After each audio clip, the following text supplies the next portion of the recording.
Peer পদ্ধতিতে নির্বাচন হওয়ার বিষয়ে ইসলাম কি বলে, আপনার মতামত জানতে চাই। দেখেন, পিয়ার পদ্ধতির খারাপ দিকই বেশি। আমরা বলবো যে পিয়ার পদ্ধতি চালু করার আগে অবশ্যই আরও ভালো করে বোঝার কি দরকার আছে। আপনারা যাদের বিরুদ্ধে সংগ্রাম করছেন তাদেরও বিশাল একটা সমর্থন বাংলাদেশে আছে নাকি নাই?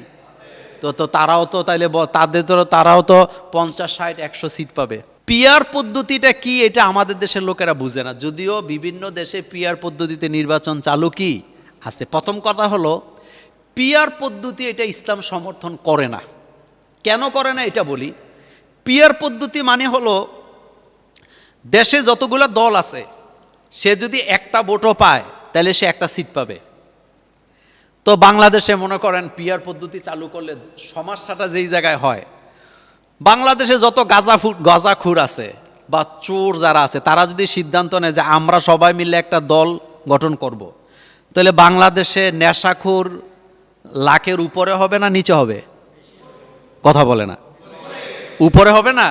তো উপরে হলে তারা যদি 1 লাখ হয় সংখ্যায়, তারা একটা দল গঠন করবে, আনুপাতিক হারে তারা 2-3 জন সংসদ সদস্য তাদের পক্ষ থেকে বানাবে, আর তারা সংসদে দাঁড়ায় তাদের পক্ষে কি বক্তৃতা দিবেন। তো এটা করলে কি ভালো হবে না খারাপ হবে? খারাপ হবে। এই জন্য পিয়ার পদ্ধতি ইসলাম সমর্থন করে না। ইসলাম মূলত ভালো মানুষের রায়কে সমর্থন করে। চোর কখনো একজন আলেমের পক্ষে, ভালো মানুষের পক্ষে রায় দিবে না, এটা স্বাভাবিক ব্যাপার, কারণ সে চাইবে তার চুরি যাতে বন্ধ না হোক। তো যারা চোরের হাত কাটার আইন চায় তারে যদি এমপি বানায়, মন্ত্রী বানায়, হেতে ভালো করেই জানে তার হাত কাটা যাবে। সেজন্য চোর কি কখনো ভালো মানুষ এমপি হিসাবে চাইবে?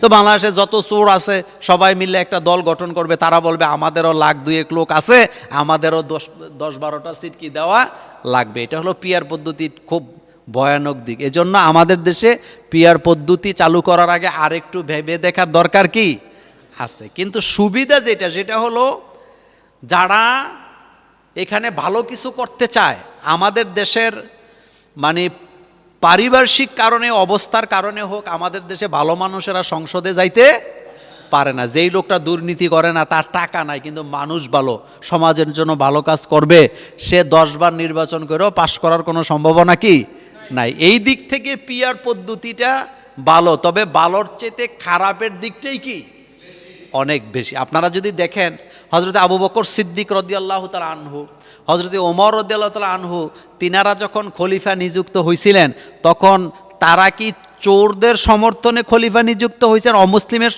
কি বলে সমর্থনে নির্বাচিত হয়েছেন, না মোমেনদের সিদ্ধান্তে? অবশ্যই সাহাবায়ে কেরাম তাদেরকে নির্বাচিত করেছেন, অথবা তাদেরকে সিলেক্ট করেছেন যে তিনি হচ্ছেন আমাদের কি খলিফা। এই জন্য পিয়ার পদ্ধতির খারাপ দিকই বেশি।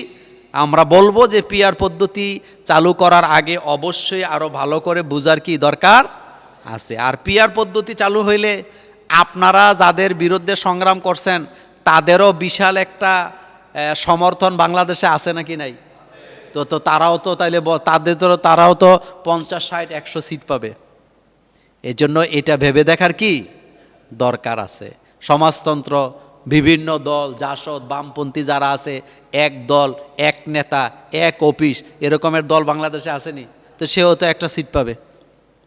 এই জন্য এটা নিয়ে আরও ভেবে দেখার দরকার। মাদ্রাসায় পড়ে বিসিএস পরীক্ষায় পুলিশের ক্যাডারে প্রথম, এই বিষয়ে আপনার মূল্যায়ন কি? প্রথম কথা হলো, আমাদের দেশে একটা সময় বামেরা মানুষকে বুঝাইছে মাদ্রাসায় ভালো কেউ পড়ে না, মাদ্রাসায় পড়ে যেটার ব্রেন নাই, অঙ্ক জানে না, ইংরেজি জানে না, হাঁটতে পারে না, ঠিকমতো কথা বলতে পারে না, অঙ্কে ফেল করে, বাংলায় ফেল করে, ভূগোলে ফেল করে। এখন মা বাপ দিশাহারা হইয়া এই ছেলেটারে কোথায় দেয়? কয় তারে মাদ্রাসা দে, তারে দিয়ে স্কুল হবে না। পরে যেই ছেলেটাকে অবহেলা করে, অঙ্ক ইংরেজি না জানার কারণে মাদ্রাসায় দিছে, 3 বছর পরে সে 30 পারা কোরআনের হাফেজ। সুবহানাল্লাহ। এমন ঘটনা বাংলাদেশে কম না বেশি? অনেক বেশি। তবে আপনাদেরকে বলি, মাদ্রাসায় যারা পড়ে মূলত তারাই সবচেয়ে বেশি ব্রেনি। এবং বাংলাদেশের গভর্নমেন্ট যদি সিদ্ধান্ত নেয় যে মেডিকেল সায়েন্সে অথবা রাষ্ট্র পরিচালনায় 50% মাদ্রাসার ছাত্র থেকে নেওয়া বাধ্যতামূলক, তাইলে পুলিশ বাহিনীতে খুনি থাকবে না, আপনি খুনি পাবেন না, আপনি ঘুষখোর পাবেন না, আপনি বিনা কারণে মানুষের বিরুদ্ধে মিথ্যা মামলা দিয়ে হয়রানি করা, অথবা অবৈধ সরকারের অবৈধ অর্ডারে মানুষের বুকে তারা কখনো গুলি চালাবে না। এবং মাদ্রাসার ছেলেরা যদি ডাক্তার হয়, স্কুলের সব ছাত্রছাত্রী খারাপ এটা আমি একবারও বলি নাই, কিন্তু মাদ্রাসার ছেলেরা যদি ডাক্তার হয়, সে অপারেশন করার আগে আগে তাহাজ্জুদ পড়বে, আগে নামাজ পড়বে, ওযু করবে, তারপরে তাহাজ্জুদ পড়বে। এই কথা সত্য না মিথ্যা? সুতরাং মাদ্রাসায় পড়ে যেই ছেলেটি বিসিএসে প্রথম হয়েছেন, এটার দ্বারা প্রমাণ হয়েছে মাদ্রাসায় শুধু লেভেন্ডিশ মার্কা ছাত্ররা পড়ে না, এখানে বিলিয়ন ছাত্ররাই কি লেখাপড়া করে। শোনেন, আপনাদেরকে একটা কথা বলি। মাদ্রাসায় যে গ্রামার আছে, নাহু সরব, এই নাহু সরব পড়তে ব্রেন লাগে। কতটা ব্রেন লাগে? একজন কবি বলেছেন, সরফিয়ারা মগজি বাসা চুসেগা, নাহুয়ারা মগজি বাসা চুসাহা। যারা সরব পড়বে তাদের মগজ হবে কুকুরের মগজের মতো মজবুত। মানে কুকুর যেমন সারাদিন গেউ গেউ করে ক্লান্ত হয় না, সে সারাদিন পড়বে কিন্তু তার ব্রেন ক্লান্ত হবে না। আরেকটা বলা হয়েছে নাহুয়ারা মগজি বাসা চুসাহা, যারা নাহু পড়বে তাদের ব্রেন হইতে হবে বাদশাহী ব্রেন, বাদশাহী মগজ। সুবহানাল্লাহ। তাহলে মাদ্রাসায় পড়তে ভালো ব্রেন দরকার না খারাপ ব্রেন দরকার? আলহামদুলিল্লাহ, বর্তমানে বাংলাদেশে শত শত ডক্টরেট পাবেন, যারা ডক্টরেট করছে বিভিন্ন জায়গা থেকে, বিভিন্ন ইউনিভার্সিটি থেকে, বিভিন্ন বিষয়ে, তারা মাদ্রাসার ছাত্র। এবং আরেকটা জিনিস আপনারা দেখবেন যে বরাবর ভর্তি পরীক্ষা ইউনিভার্সিটিগুলোতে কারা ফার্স্ট হয়? মাদ্রাসা ছাত্ররাই ফার্স্ট হয়। সুতরাং সব জায়গায় যদি তাদেরকে চান্স দেওয়া হয়, গত সরকারের আমলে কিন্তু মাদ্রাসার ছাত্রদেরকে মিলিটারি কি বলে আর্মিতে বা বিভিন্ন জায়গায় কিন্তু পুলিশ বাহিনীতে তারা কিন্তু নিতে চায় নাই। তাদেরকে ভারত একটা পরামর্শ দিছে যে তাদেরকে যদি আপনারা এই ধরনের জায়গায় ভর্তি করান, আর্মিতে নেন, বিজিবিতে নেন, বিডিআরে নেন, অথবা কি বলে পুলিশে নেন, তাইলে তারা কি করবে? তারা তলে তলে নাকি জঙ্গি তৈরি করবে। আর এই কুপরামর্শগুলো ভারত দিছে, আর ভারতের পরামর্শগুলো ধারাবাহিকভাবে দুইটা পত্রিকা ছাপাইছে, একটা হলো ডেইলি স্টার আর একটা হলো প্রথম আলো।